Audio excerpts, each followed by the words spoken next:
लगे छी अपना सबके मिथिला संस्कार पर स्वागत कर एकटा पावन के गीत दै छी से सुनू।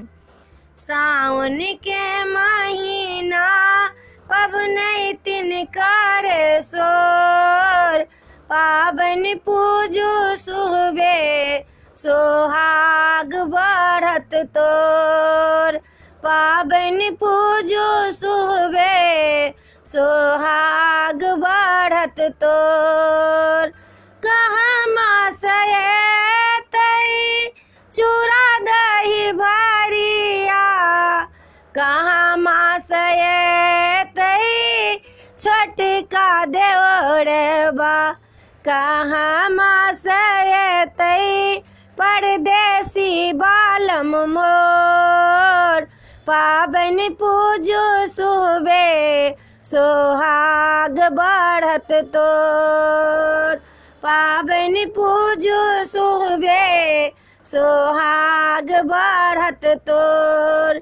सासुरे सये तई चूड़ा दही भरिया, सासुरे सये तई छोटका देवरबा, सासुरे सये तई परदेसी बालम मोर। पावन पूजू सुहबे सोहाग बढ़त तोर। पावन पूजू सुहबे सोहाग बढ़त तोर।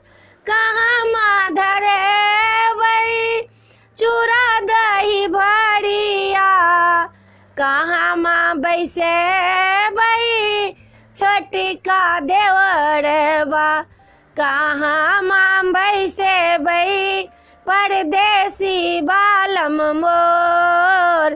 पावन पूजू सुहबे सोहाग बढ़त तोर।